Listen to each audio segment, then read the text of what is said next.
Mother Teresa school द्वारा चालू किए गए ऑनलाइन क्लास में सभी विद्यार्थियों का स्वागत है। कक्षा 10th को संस्कृत में समास का रिवीजन करा रहा था। किसका? समास का। इसके कल मैं 2 दिन में अव्ययीभाव समास कराया। आज मैं आप लोगों को इसका दूसरा भेद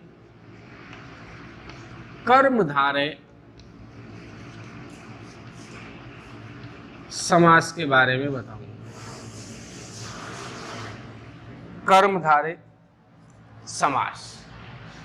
कर्मधारय समास क्या होता है इसके बारे में आपको बताऊंगा।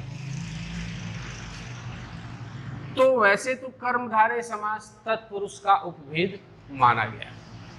कर्मधारय के भी 4 भेद होते हैं, जिनमें से आज पहला है विशेषण विशेष कर्मधारय। विशेषण विशेष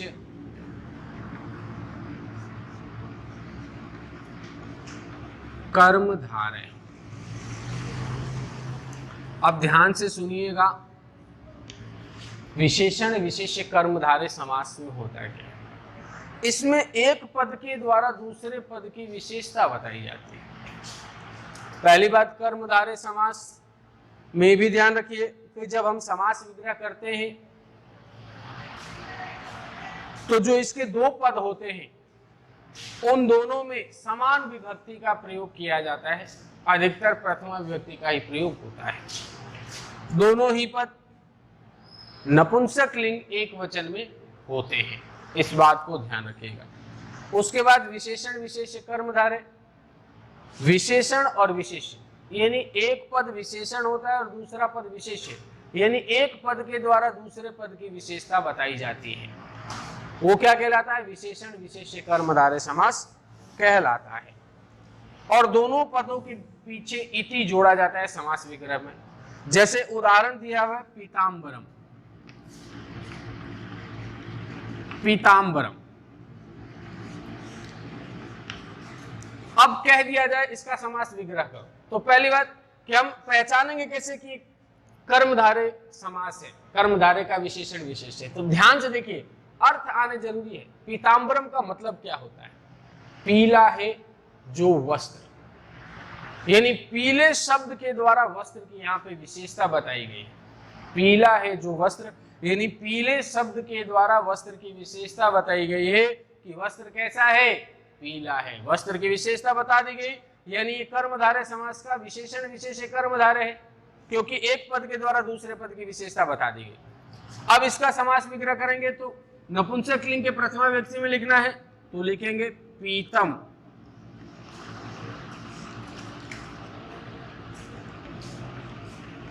अंबरम इति। दोनों में समान विभक्ति लगा दिए, दोनों पदों में, और उसके बाद में इति लिख दिए। प्रत्येक में ध्यान रहे लास्ट में इति लगाना है। दोनों पदों को समान विभक्ति में अलग करके हमें लिखना है। अगला उदाहरण दिया हुआ रक्त कमलम। क्या दिया हुआ? रक्त कमलम। रक्त कमलम। रक्त का मतलब होता है लाल, कमलम यानी कमल, यानी यहाँ पे कमल की विशेषता बताई जा रही है। कमल कैसा है? खून के समान लाल है। कमल कैसा है? खून के समान लाल है। तो यहाँ पे लाल शब्द के द्वारा कमल की विशेषता बता दी गई। तो ये क्या हो गया? विशेषण विशेष कर्मधारय समास हो गया। अब रक्त और कमल 2 शब्द है, दोनों को अलग अलग करके समान विभक्ति लगा देते हैं, तो रक्तम कमलम इति। ये क्या हो गया? इसका समास विग्रह हो गया। अब देखिए अगला है वीर पुरुषः। वीर पुरुषः। अब देखिए यहाँ पे पुरुष की विशेषता बता देगी। पुरुष कैसा है? वीर है। पुरुष कैसा है? वीर है। पुरुष की विशेषता बताई गई है कि पुरुष कैसा है? वीर है। तो ये क्या हो गया? विशेषण विशेष कर्मधारय हो गया। वीर और पुरुष 2 शब्द है, दोनों को अलग अलग कर दो, समान विभक्ति लगाना है, तो वीरः पुरुषः इति, ये क्या हो गया इसका समास विग्रह हो गया। अगला दे रखा है अपने को श्वेत वस्त्रम, क्या दे रखा है श्वेत वस्त्रम।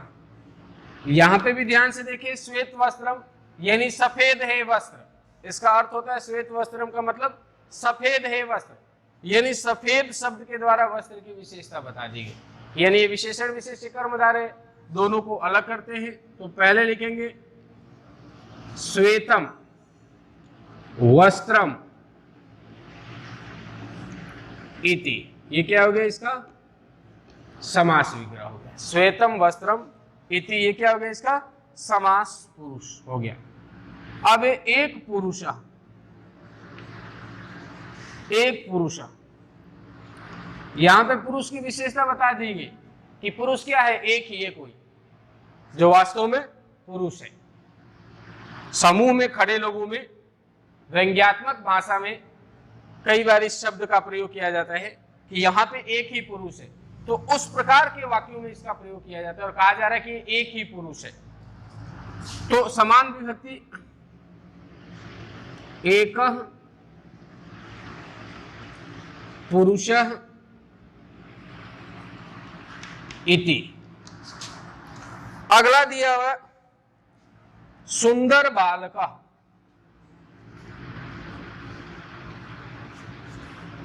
सुंदर बालक, यानी बालक की विशेषता बता देगी। क्या कहा जा रहा है, बालक क्या है सुंदर है, बालक क्या है सुंदर है, दोनों में समान व्यक्ति लगा दो। पहले लिख दोगे सुंदर, उसके बाद में बालक और लास्ट में इति आपको जोड़ना है। तो इस प्रकार से आज मैं आप लोगों को कर्मधारय समास चालू कराया और कर्मधारय का पहला भेद विशेषण विशेष्य कर्मधारय आपको समझाए। इसको ध्यान से समझ करके उतारिए। कल आपको इसका दूसरा भेद उपमानोपमेय कर्मधारय समास कराऊंगा। आज के लिए इतना ही, धन्यवाद।